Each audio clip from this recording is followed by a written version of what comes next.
Welcome back to the Craft Parenting Podcast. My name is Joe Ludwig, and with me is my lovely wife and co-host, Caroline. How's it going, Caroline? Are we going to keep handing the phone back and forth? Yes. Can't we just set it here? Then that way you don't look like a creepy reporter in my house. So we don't have our equipment out, so this is going to be a shorter episode.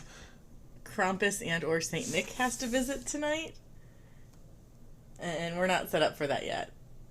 So it was the equipment or St. Nick, and we chose St. Nick because the kids haven't been that bad, so they're not getting kidnapped by Krampus tonight.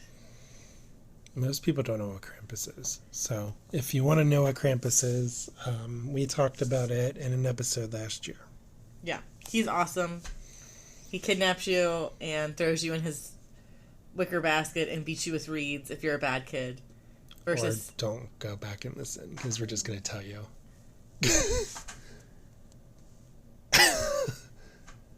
I mean, there's more. And then St. Nick gives you treats if you're good.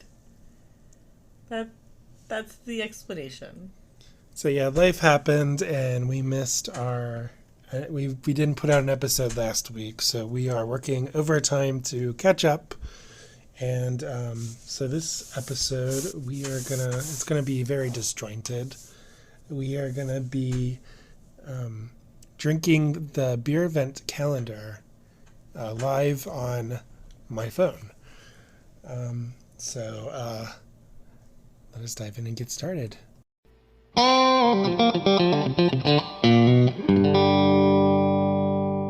All right, so it is December, finally. It's cold outside. It is cold outside, and the temperature just keeps on swinging up, down, up, down, up, down, and my allergies are going crazy. But we have this huge box at our basement, and in this box there are 25 mystery beers. So, it's the annual Higher Gravity Beervent calendar. It is the annual, so we are going to talk about the annual Higher Gravity Beervent calendar, and we're just going to talk about each beer that we get. There's some pretty tasty ones in here, I hope. Maybe some scary ones. We'll see. So each day, it works like an advent calendar, if you're familiar with that. Each day, you get a beer instead of a chocolate or whatever. So, and Higher Gravity is a bottle shop here in Cincinnati. They have 2 locations, one in Northside, and then the others in Summit Park. That's a new location. It's actually out by where I work. Out in Blue Ash. So they both have, they're not breweries. They get fancy beer if you want it, and they have a bunch of beer on tap. So it's a bottle shop. They bring in rare beer that you can't get at your local Kroger. So I'm excited for what's in this box. So let's open this up. All right. So why don't you read it? Okay. So our first beer is the Lux Mosaic Pale Ale from Bissell Brothers in Portland, Maine, and has a 5.1% ABV. The can is real pretty. It's pink to blue. Let's talk about the brewery, because I never heard of these guys. Okay. So Bissell Brothers was founded in 2013 with a mission to change people's perceptions of what beer and the beer experience can be, while always staying dedicated to our home state of Maine. I think I read that comma weird. There is an energy that emanates from the company which drives us to get a life a little better each day. We continue to push the boundaries of what these beverages can be and what they mean to our customers. I don't think I've ever had a beer from Maine before. From Portland to Shining Portland is where all of the craft beers are located between. Because there's Portland, Maine, and there's Portland, Oregon. Yeah. And they're both well known for their beer scenes. This is brewed with local grains. That's cool. It's also in there. I'm distracted by the shiny. Why am I going to read the notes when I have a shiny? Yeah, so the can, it has a gradient. It goes pink to blue, I guess. We're going bottom to top.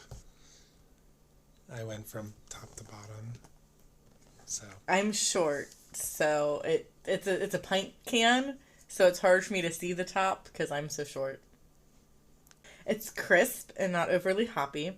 It's smooth, and it's very drinkable, and I found it to be very yummy in my tummy. it was very good, yes. All those things apply to me as well. Those are my notes that you read as well. So we have the same notes, kind of like Marco and Julia. I would say that our notes are more similar than Marco and Julia's notes, but it's not a competition.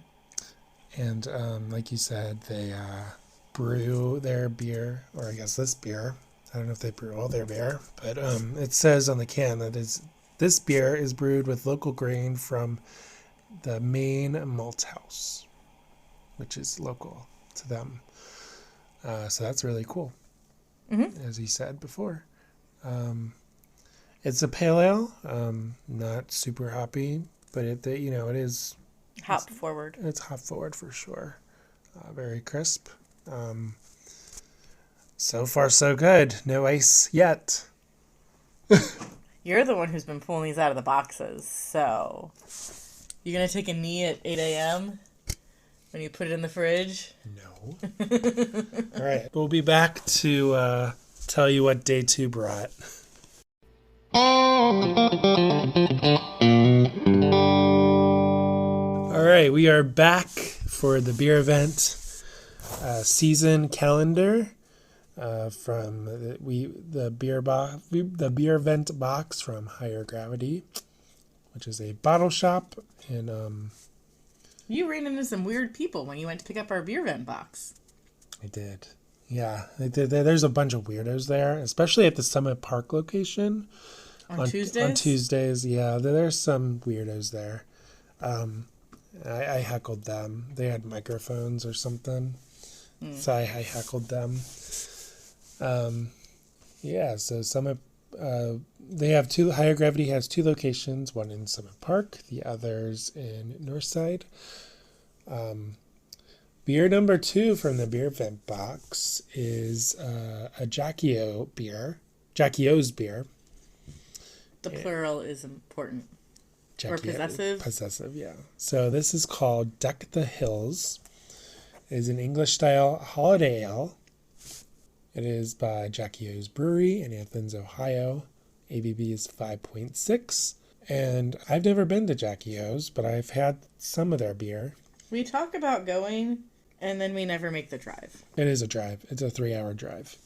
A 3-hour drive. But I did some research about Jackie-O's, because I don't drink their beer often enough. So Jackie-O's owner, Andrew Arthur Ostrike, known by most as Art, went to Ohio University in Athens, Ohio. That's like the only thing that's out there apart from cornfields. I mean, it's similar to the Miami University in Oxford. I think they're both drinking towns with college problems. I think that's accurate. So you went to Ohio University in Athens, Ohio, and as an undergraduate and again as a graduate student, after teaching English overseas in South Korea. So he taught English in South Korea. His entrepreneurial career was born when he and his best friend Lenny Meyer decided to buy Bagel Street Deli in Athens, Ohio in 2003. In 2005, Art purchased O'Hooley's.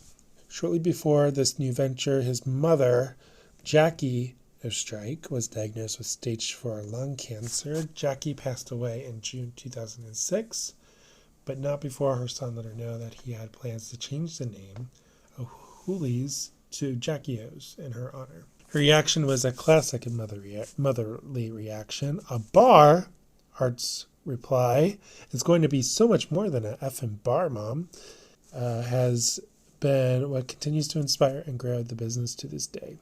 So, Jackie-O's was one of the OGs. as far as craft beer and bars go. Fast forward to 2013, the Ohio law changed, and now patrons could actually drink craft beer in tap rooms. So that was a big change in Ohio. They opened the tap room and production brewery in February 2013, located just a mile from the other 2 locations in Athens. This new facility provided the Jackie O's team the freedom to play around and get their creative juices flowing. The addition of new barrels, including rum, bourbon, sherry, and tequila, increased the Jackie O's team's ability to skillfully age specialty beers. Equipped with 16 taps, the tap room became an additional Jackie O's location that could offer patrons more beer straight from the source. They have multiple locations in Athens, but are expanding. According to their website, they say they are opening a tap room in Columbus soon, or they have already opened. I couldn't find an opening date. But do they serve beer out of it? I believe so. Oh, okay. That's what the website says. So let us open this beer. And there's a lot going on with this can. It is a very busy can, more so than the first can. As far as the artwork goes. It says that this beer is a limited release, so I don't know if this is an exclusive, but at the very least, there's a very small amount of these in production and available to buy or to drink. So on the can, there is a raccoon dragging a sleigh full of presents, a 6-pack, and a bottle. And he is walking on a cobblestone road towards a building. The grass around the building is covered with snow. A big sun with a smiley face is overlooking the scene. There's also a couple of pine trees in the background. And there's a big red heart in the middle above the raccoon with a bunch of yellow streaks. I don't know. It looks like teardrops. Are they is he sweating because he's dragging it? No, they're coming. Maybe, but they're raindrop looking things that go all over the can. Yeah, I don't know what that is. So there's a lot going on in this can. It's, again, very shiny. He has a heart on his head. Yeah. Okay, so this beer is dark brown in appearance. It's very different than the first beer. Yeah, very different. Very malt forward and toasty with a very small hint of that holiday spice. If the can didn't say holiday, I don't think I would have associated the holidays with this. I mean, he's pulling a sleigh, but... Yeah, it's roasty and malty, but I didn't get as many of the spices.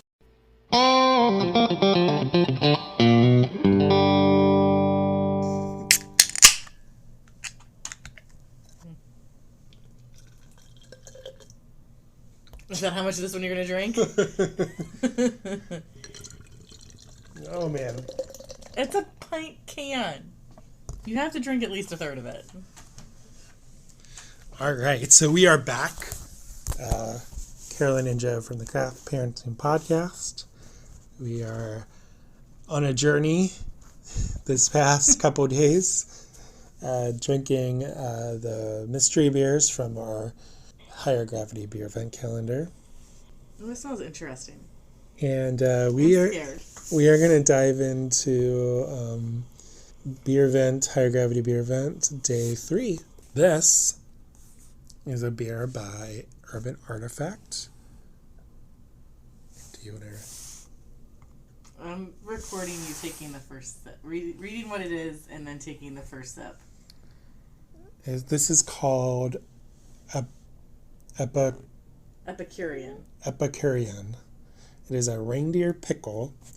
It's an ale brewed with roasted peanuts, cucumbers, dill, coriander, and sea salt. So that's an interesting combination. I'm going to need to take a sip now.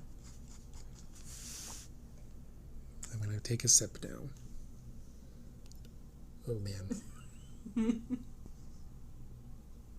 I can actually taste every single one of those flavors. And how do you feel about that? It's weird. Like, I don't know how they do it. I can literally taste the roasted peanut and the dill and the cucumber and the sea salt, and then it's just sour at the end. So this is a beer by Urban Artifact. I definitely smell the peanut. Yeah, very peanut forward when you take the sip. That's pretty good. Urban Artifact is a brewery in Northside. Oh, you want me to read the things now? Yes. I was recording Joe drinking this beer because I wanted to see what his face looked like while he drank the pickle. We'll see if it makes it onto the gram. From Wikipedia, because I was curious on the meaning of Epicurean because it's a big fancy word. In modern popular usage, an Epicurean is a connoisseur of the arts of life and the refinements of sensual pleasures. Epicureanism implies a love or knowledgeable enjoyment, especially of good food and drink. Which to me fits Urban Artifact. Yeah, Urban Artifact is a brewery in Northside. We talked a lot about them, or at least we attempted to, during our trick-or-treat. The seltzer episode. Yeah, where we didn't say seltzer as many times as we should have, according to Julia and Margot. Don't at me. At Raging Hops on Twitter for complaints. I mean, I'm not getting a ton of pickle. So, like, if Urban Artifact's pickle beer kind of tastes like this, I don't think I would hate it. So the base of this beer, it seems like, is a goza. Mm-hmm. I guess that's where the coriander and sea salt come in. And then somehow they added dill. Well, so dill is like the thing with the pickle. You like make dill pickles. Okay. Cucumber is a type of pickle, I guess. It's a non... Cucumber is like, what do you put in a toaster? Bread. So you put bread in a toaster and then it becomes toast. You can cucumbers in brine. Yeah. And then they become pickles. Yeah. Exactly. And then somehow they got roasted peanuts in. This reminds me, like, as I took a drink, I just had a picture of, sitting in a bar with a bowl of peanuts. Mm-hmm. And a jar of pickles. Yeah, like as a snack. Sometimes bars do that. Mm-hmm. Maybe not these days, but back in the day. Yeah. They would give you peanuts, like as a snack or whatever. Mm-hmm. Kind of like when you go to Olive Garden and get breadsticks. Yeah. Or something. And so we talked about the artwork on the other cans. So this is like a boardwalk, or like, yeah, I'd say it's like a boardwalk with a reindeer pulling a cart. Like a merchant cart of like, hey, I'm going to get some hot dogs in New York. Where it's Urban Artifact selling peanuts and pickles. And it's got presents on the little cart. It's pretty. There's a little reindeer, too. I said, it's the reindeer's pulling the cart. Oh, he's pulling the cart. I didn't even see that. It's a beautiful... It's like beautiful watercolor artwork. And I think they actually do the watercolor, right? They have an artist that they work with whose name is eluding me. And the Noma is going to yell at me so much because I know he mentions who it is like all the time when we talk about label approvals on the Weekly Pint. So this is nothing like the other two beers. No. I mean, so they tell it, like, if you are afraid to get the higher gravity advent calendar box because there might be a beer in it that I don't like. I mean, there's going to be a beer in it that you don't like, but it's going to be a beer. It's not going to be like 5 days in a row of IPAs. It's going to be very wildly different beers. And you can do what we're doing, where you split a box between two people so that nobody has to drink all of a beer unless you really want to. As Joe pours me more of the beer because he doesn't want it. I have a thing against pickles. I am against all pickles in any form. Cucumber or likewise. I'll eat the cucumber. I mean, I don't love it, though. I, never eat pickles. That's my thing. I said if I would know that I was truly pregnant when I craved pickles. And through both of my pregnancies, never did I ever crave pickles. Because that's the thing, everybody says that they crave pickles while they're pregnant. But I don't eat pickles. I eat pickled things, but not pickles. Like pickled peppers, those are pretty good. Pickled carrots can be really yummy too. So to me, this is just a, like you said, I don't really get that pickle flavor. I get, It's more just tart. to me, it's just a goza, like a traditional goza with, peanuts. Mm-hmm. It's very interesting. And I don't hate it. I don't know that I would get a 6-pack of this, though. They probably only sell it in a 4-pack. Right. If not just single bottles. Right. This is a very specialized. You know what I mean, though? Yeah. Like I don't know if we were gonna have a bunch of friends over that actually drank beer, because a lot of our friends don't drink beer. Maybe as hey, let's get a can or two of this to split and share between everybody. Hey, try this really amazingly weird thing. But we didn't even talk about the glassware. All right, let's finish this first. But we can talk about the glassware while we finish this. Are we finished talking about the beer? I think so. It's really good. It's weird, but it's really good. Julia, how does this compare with actual Urban Artifact pickle? Because I have not had actual Urban Artifact pickle, and now I need to know. Is that what the beer is called? Yeah. Oh, okay. I don't know what it's called. I think it is. I don't know. She'll know what I mean. She has the pickle beer shirt. She does. So, I'm drinking the pickle beer out of the Urban Artifact. No, that's not right. It's out of the higher gravity. It's out of the higher gravity Beervent glass. 2022 Beervent glass.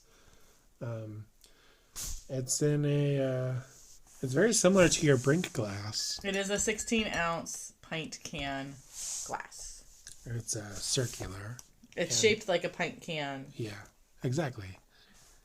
Because I've got a Fiona one of these as well.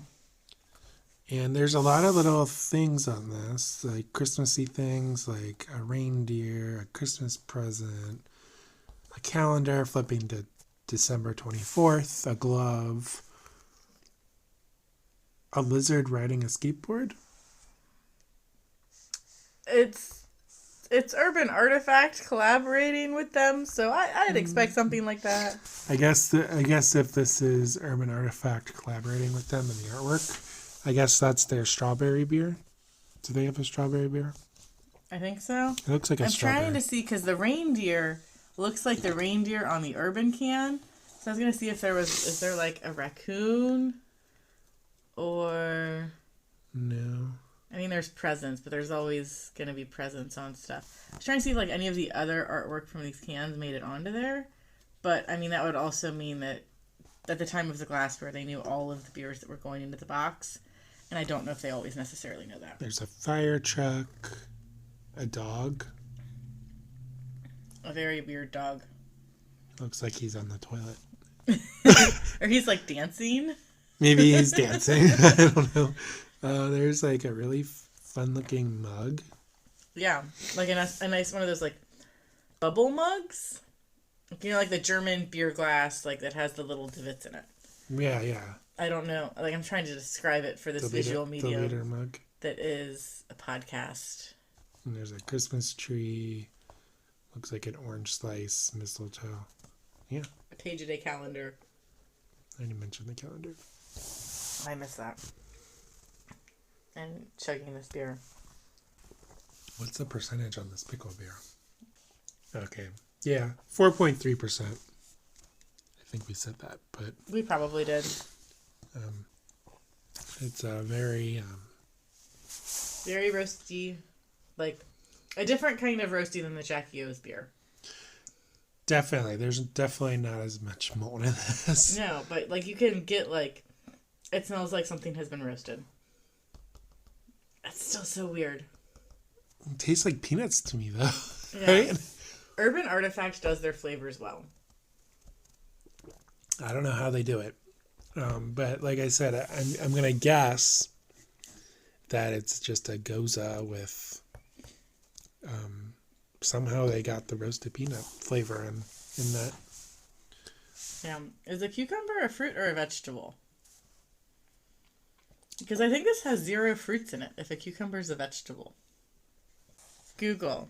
Is cucumber a fruit or vegetable? My guess is that it's a vegetable, but I don't know. I associate vegetables with things I don't like and fruits with things I do like. Oh, they're a fruit. Cucumber is classified as a fruit. Okay, so it can still be considered a Midwest fruit tart. Hey, we're doing the research so you don't have to. This is like that time that I found out that scientists think that dinosaurs are warm-blooded. And they figured that out like 6 months before I was like, oh my goodness, Barney's cold-blooded because he's a reptile. Oh my god. This is what you learn on our podcast. This is what happens when I'm sleep deprived. Or sleep deficient. Sleep deficient. You slept last night, though. Not enough to make up for like the 3 nights before it. We'll get there.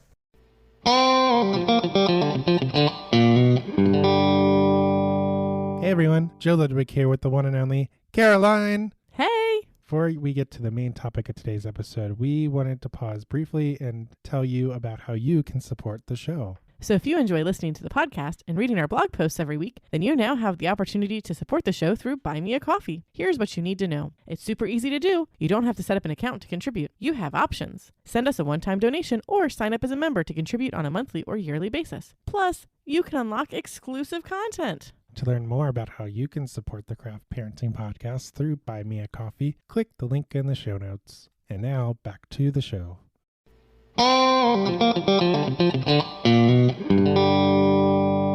So, we've had a crazy last few days. Joe's brother got married. So, we had to help get ready for that. We had to get the kids prepared for that because all 4 of us were in the wedding. So, Friday, I'm off work so I can help.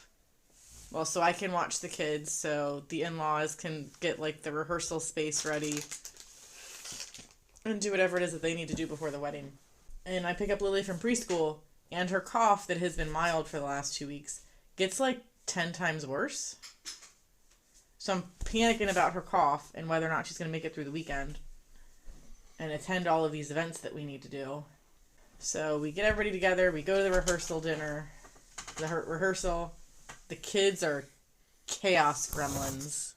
It was adorable. Lily was the oldest out of all of the ring bearers and flower girl. She was the only flower girl. There were 3 ring bearers. We're doing the rehearsal. Did they even bring anything up the aisle? No, the boys did not bring anything at all up the aisle except for themselves. But at the rehearsal, Lily is doing a good job. She's holding her little basket. She's throwing her pretend flower petals on the floor. She's walking at like just the right pace. Not a whole lot of notes for her. The boys, we release them, and they make it down like the first 4 pews before one of them just starts randomly going down a pew. And then another one randomly goes down another pew. And the boys are everywhere except for where they're supposed to go. We tried like 4 times to get the boys to run up and down the aisle, and it did not work out. So I'm like, well, this will be interesting tomorrow. Because right now, we can help herd them. But tomorrow, we're going to be standing up at the altar and will not be able to assist. But Lily starts to do mostly better. Like, we've been checking her temperature. She doesn't pop a fever at all. She's still her normal playful self. She's having lots of fun. She runs circles around the dance floor at the rehearsal dinner. Even though, like, nobody else is dancing, she's running circles around the dance floor. We go to bed that night, and Lily wakes up like 4 times in the middle of the night. We make the call that Joe's going to show up later with the kids so that they can try to get as much rest as possible. That was a good call. It was a very good call because it was chaos at the hotel in the morning. I get my hair and makeup done and look like one hot mama. Like, I'm always one hot mama, but I look like a super elevated one hot mama. Like, cranked it up a few notches. Mm-hmm. Lily gets her hair done and looks adorable. She's so excited to be in her flower girl dress. Her cough has subsided a lot. Of course, neither of the kids really napped. They nap a bit in the car driving from the hotel to the ceremony. So that was good. And then I was about in tears standing up at the altar during the ceremony because we all get up there and then we're like, okay, the next thing they're going to do is release the children. What are they going to do? So they open the doors so the kids can go out. Lily leads the pack and is doing a great job of throwing her flowers. The boys were supposed to go first, but of course they didn't. But then Elliot starts sprinting as fast as his little legs will carry him, and he ends up being in the lead. Lily gets to the end of the aisle, still has flowers in her basket, so just stands there and continues to dump flowers until she has no more flowers in her basket. And while she's doing that, the other 2 ring bearers go hang out with their grandparents. So I was like practically in tears because they all did exactly what they were supposed to do. Good job all around by the small children. The ceremony was really beautiful. Joe's brother they wrote their own vows, and Joe's brother did a real good job. He does not talk, but he did a real good job with his vows. He had like 5 pages. It was 3 pages, handwritten, and I'm pretty sure he wrote it kind of big, but it was still really adorable. And at some point during the ceremony, Lily breaks free from being stuck in the pew and is sitting in the aisle putting rose petals back into her basket because she has to clean up the rose petals, and you can't tell her that she's not allowed to clean up the rose petals. Yes, we had a lot of fun. So then everybody got hitched. We took some photos. We went to the reception where Lily and Elliot ran circles around the dance floor. Yeah, and Elliot got in trouble by the DJ. Because he ran too close to the sound equipment. He was the problem child, apparently. But Elliot started to crash real hard, so we put him into his jammies, and I grabbed Lily so I could put her in her jammies, because she was making friends with everybody. And she cried the whole time I drove us back to the hotel and walked her to the hotel room until we got out of the elevator, and I was like, Lily, I don't remember how to get to our hotel room. Can you show Mama how to get to the hotel room? Okay. I lead way. I'm like, okay. Thank you, Lily. It's like, oh my goodness, Lily. We wouldn't have made it back to the hotel room if it wasn't for you. So we get into the hotel room. Lily immediately grabs her blanket and tries to get into bed. And I'm like, well, Lily, we have to go potty first, and then we can get into bed. And within like 5 seconds of her being in bed, she's passed out. Meanwhile, I put Elliot in his pack and play, and I positioned the pack and play probably a little too close to the bed, but my options were limited. So as I'm like taking off my makeup and getting myself all cozy for bed, I can hear Elliot say, Mama, Mama, Mama, across the hotel room as I'm just like having a conversation with him and like patting on the bed, like trying to get to his sister, even though he's contained in baby jail. For now. For now. I lay in bed with Lily for a bit so I can like sing to Elliot to try to get him to go to bed. Put a hand on Lily just to check and see how she's doing, and I notice she has no blanket because Elliot has stolen it.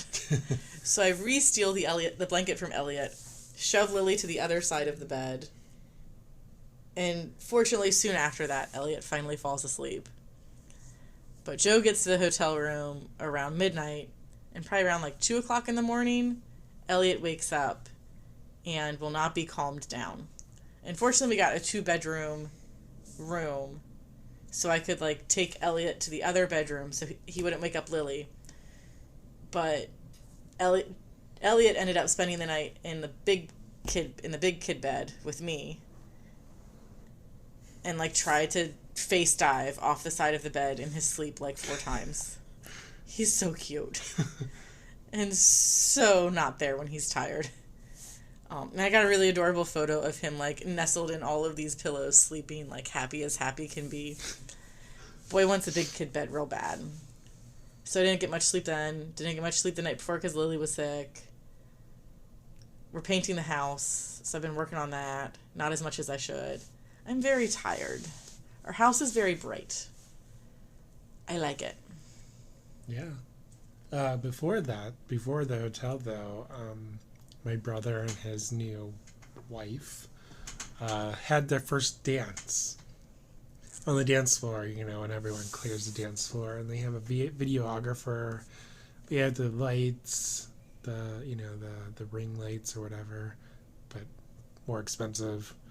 They have the photographers, the paparazzi all around them, and my mom had Lily, and Lily's like, I want to dance, and she ran onto the dance floor and was just dancing around my brother and his wife during their first dance.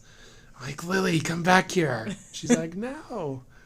So I had to run out there, grab her, and drag her ass back. All she wanted to do was dance. And everyone kind of got a chuckle out of that, because I mean, she loves it when I like grab her and pick her up. Yeah. So I kind of did that, and I guess it looked kind of like aggressive or whatever, but she was laughing. She was having a good time. She had the best time ever. And now all she wants to do is wear her, quote, dancing shoes, which were the shoes that she wore at the wedding, even though they make her little feet hurt. Yeah. Well, she has blisters on her heel. Yeah. Which is probably why they hurt her. Yes. Okay. So that was my story. All right. So that does it with day 3 of Beervent, and we'll be back for day 4.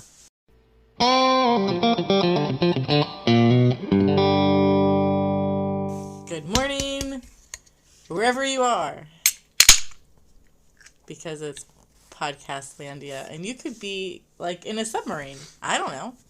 All right, so we are back, Joe and Caroline from the Craft Parenting Podcast, and we are going through day 4 of the Beervent calendar, and this one is a fun one.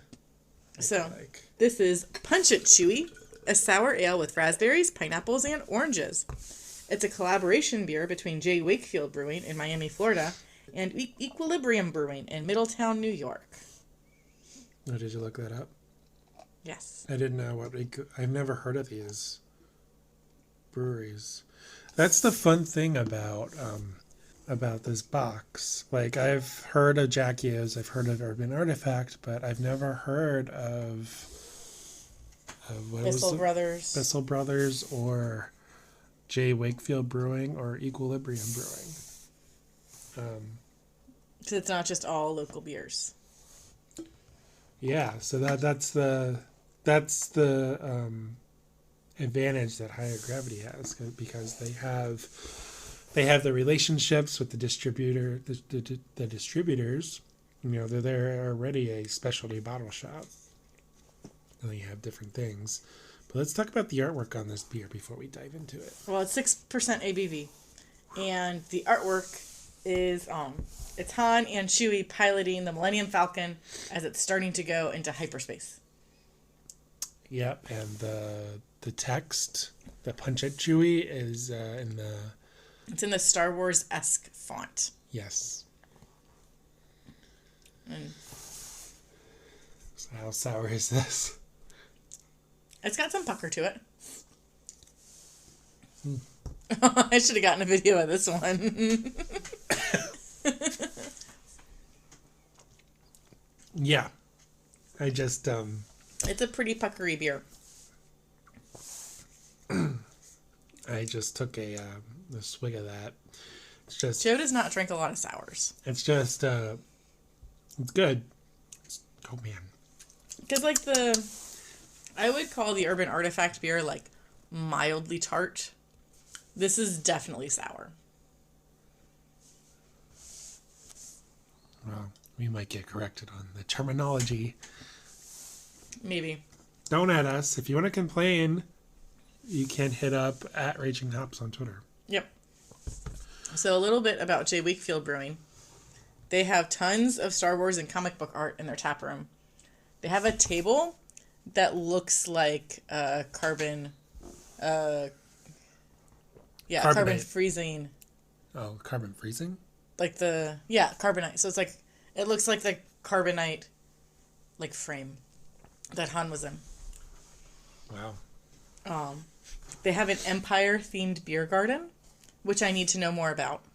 This is in Miami? This is in Miami, which I don't really want to go to in Miami, but I want to go to J. Wakefield. You don't want to go to Miami? No. Welcome to Miami. But I want to go to J. Wakefield. So we're going to figure that one out somehow. They make a lot of sours.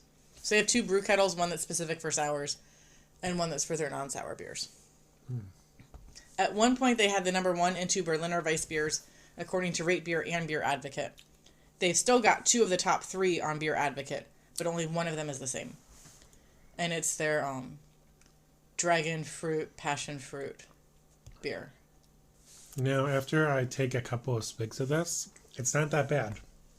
Well, yeah, that's because you need at least 3 sips in order to enjoy a sour. Your brain has to stop telling you that it's going to kill you. And then it gets better. Well, it is very raspberry forward, and raspberries are very tart. Mm-hmm. So immediately you get that raspberry. But you get the sweetness of the oranges and the pineapples on the back end. Yeah. It kind of just, it doesn't taste like beer. I guess that's kind of my issue with sours, right? It tastes like juice. Mm-hmm. It can taste like juice. It can taste like juice, yeah. I guess that it's a little, the Urban Artifact, it didn't have fruit in it necessarily, like as much fruit. With some of their beer, like what's the one that I like? The raspberry plow. Gadget. There's something else. Plow something. The Gadget and Plowshare. Yeah, those kind of taste like juice to me, but with a beer-ish I guess I don't know what I'm trying to say. But it's not a beer-ass beer. No. It's not beer-flavored beer. Mm-hmm. So the other brewery that was in this collaboration was Equilibrium Brewing, which is from Middletown, New York. So this was started by a bunch of nerds who knew a lot about water. So while they were at MIT, they were studying like everything about water and how to get water super clean and super pure. So like they could go to Africa and be like, here, this is how you can clean your water so you have drinkable water. Cool. And then they discovered that they liked beer, and they're like, wait, we know how to take a lot of things out of water, so we also know how to put a lot of things into water. And they thought that beer would be a good way to bring people together because they're all about community. They're in their 2.0 tap room because they outgrew their first space. And they love big, full-bodied flavors and well-rounded beers. Their big thing is that they have a few beers that they don't really tweak the recipes on anymore. But a lot of their beers, they're constantly tweaking the recipes to try to make them better every time. Because they're all about that growth and making things the best that they can be. Mm-hmm. So they're a bunch of, like, super nerds. But not, like... They're, like, pocket protector nerds. Not let's go roleplay in the forest nerds. Okay. So they brought both styles of nerds together for this collaboration. Yeah, so I guess they went to Florida. The laws are weird for, like, collaborations. Mm-hmm. I feel like someone was just talking about this. Like, if you do a collab, you can't... Like, you have to... Like, you have to buy the beer from the brewery so you can serve it in your tap room. Right? Sometimes you have to involve a distributor. So yeah. A lot of times people just, breweries just brew the beer twice. Mm-hmm.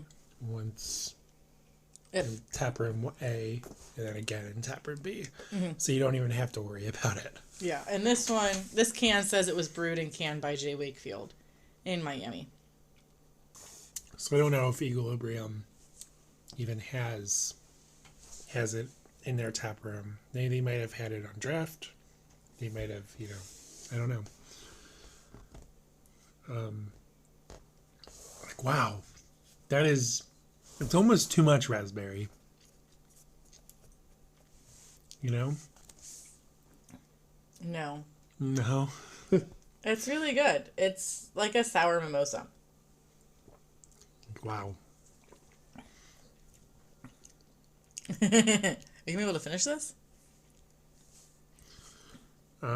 Well, I get the next beer, so. What's the next beer? But we'll have to find out. Is there anything else you want to say about this? It's really tasty. I don't think it's super sour. I could probably drink a whole can of this by myself. It would take me a hot second.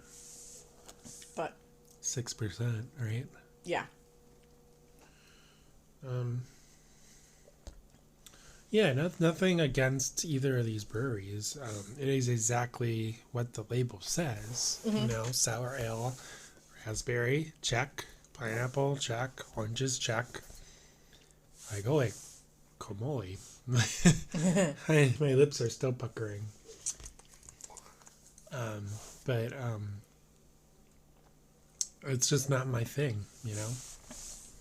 I feel like the next one, because I kind of peeked at it, Spoilers.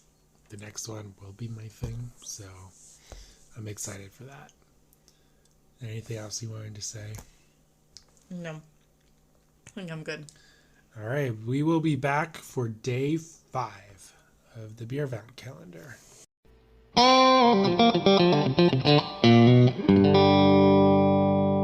All right, we are back with day 5 of the Higher Gravity Beervent calendar. Joe and Caroline, Craft Parenting Podcast, are here. And we are gonna enjoy a Weiss beer I like me a good face beer. by Erdinger. I thought it was Erdinger. Erdinger. Erdinger. Erdinger. And this is a German company.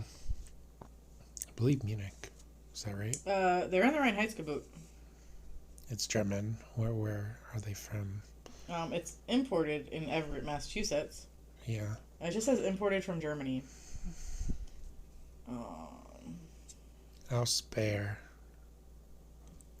From Bayern. So that's the region in Germany. So probably not Munich. It's from Erding, Germany. Erding. There you go. There's a lot of words on this can, and not all of them are English. So it takes a hot second for my brain to translate. I pick up a lot of stuff on context clues. I can actually read a lot more German than I thought I could. So it says Erdinger is brewed all naturally using traditional 2-stage fermentation, never pasteurized. And it is a private brewery since 1886. So this is a good old-fashioned German Weiss beer. Just hops, barley, yeast, water. Did I miss anything? That's right. Yep, so it's the Rheinheitsgebot, which means you can't add raspberries or oranges or pickles. I think I still got some sour in my mouth from yesterday. Ah!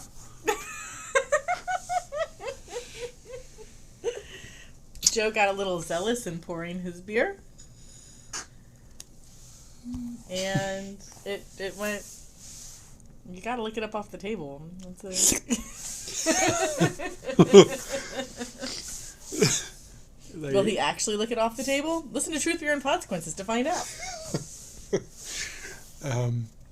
Wow, that is good. I mean, we drink this beer during Oktoberfest season. No, I don't think we have. I haven't had this one in a while. I've had Paulaner, Hofbrauhaus. I do drink a lot of Koenig Ludwig. I feel like I'm contractually obligated to since I changed my last name. Koenig Ludwig is a Weiss beer. It is. It's a good Weiss beer. Yes. This one's a good Weiss beer as well. Is Erdinger associated with Paulaner? No, I think they're different. No. Their logos are kind of similar. Well, they all look very similar, but they're all very different.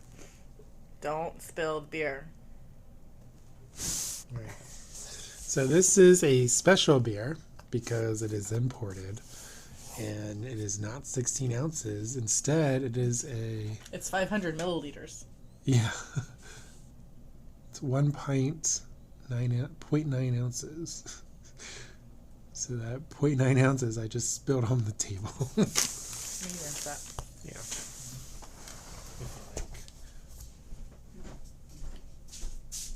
So it's a wheat beer, Weiss beer, Hefeweizen, Cervezo de Trigo.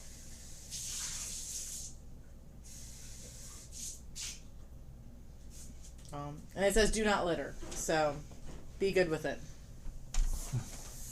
No littering. Yeah, brewed in Germany according to the Bavarian purity law by Privat Brewery, Erdinger Weissbrau. Best before see bottom of can. March 30th. Oh, so it was produced on March 30th, 2022. It expires March 30th, 2023. So, I mean, it's not like a super fresh beer. Like, we're more than 3/4 of the way through the date on the can. But it's also from Germany. So, it takes a hot second to get that stuff. And this is interesting. This is the first German beer, I'm pretty sure, that I've drank from a can. Stiegel? Grapefruit Radler? I don't drink that. Oh, I drink that. So, you want to speculate? Sure. At some point, there was supposed to be a beer in this advent calendar. Mm-hmm. But it went splode. This replaced it. Never mind. I was going to say, was this the beer that replaced it? We were going to, like, it was going to be a thing, but okay, it was Punch It Chewy is the one that replaced that. I'm pretty sure Punch It Chewy replaced the one that went explode. Based on context clues from Julia's post about Punch It Chewy, I'm pretty sure that's the one. I don't even know. 4. 4. We're on day 5. Krampus and or St. Nick visits tonight, and we need to get ready for that. They're getting weird. Can I have a liter of this in a beer garden? Yeah, so a lot of these beers, first 5 days, because this episode is covering the first 5 days of the Beervent calendar. A lot of these are very light. 4 out of 5 are super light. Fruit forward. Save for the Jackios. Mm-hmm. And I say fruit forward literally because apparently cucumber is a fruit.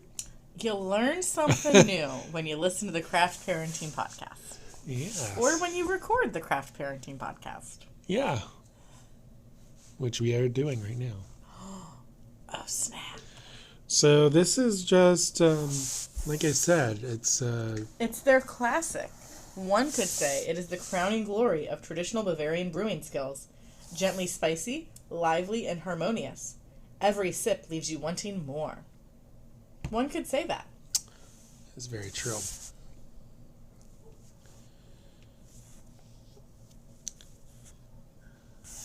I would say, so it's still a Bavarian beer. They follow the Bavarian purity law. Mm-hmm. So the Rheineck's it's the Bavarian purity law.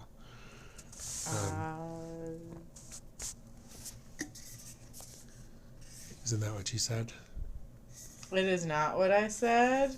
Oh, I'm making this shit no, up. it is. That's what it says in the can. That is not what I said the last time I said something. You read the can before, and I thought you said Bavarian purity I law. did. Okay. But that was like 4 things that I read ago. Well, anyway, so it is in Bavaria, which is the southern region of Germany, but it is not from Munich. It's from its own special town. So, just a very straightforward beer, and I like it. I like straightforward beers. Just not a whole lot in them, just beer flavored beer. This is a little bit more than beer flavored beer, obviously, but it still had, all these others, the four other beers that we had previously, they have the same passion that a German beer has. The process is just a little bit different in that, they had raspberries and oranges and stuff, or pickle from the reindeer cart. I knew it was a risk when we got this kit that we would end up with the pickle beer. Yeah, the pickle beer wasn't, pickle flavored, Nope. really. I didn't get any pickle flavored anyway, so that made it okay, because I don't really like pickles. But so I guess that does it for the Craft Parenting Podcasts. I have an important note. You have an important note from Erdinger's website. Yeah. Talking about their wheat beer. Sure. An important note for allergy sufferers. Our wheat beer contains malted barley and wheat. Did you know that wheat beer contained wheat? I did not. Wow. Mind blown.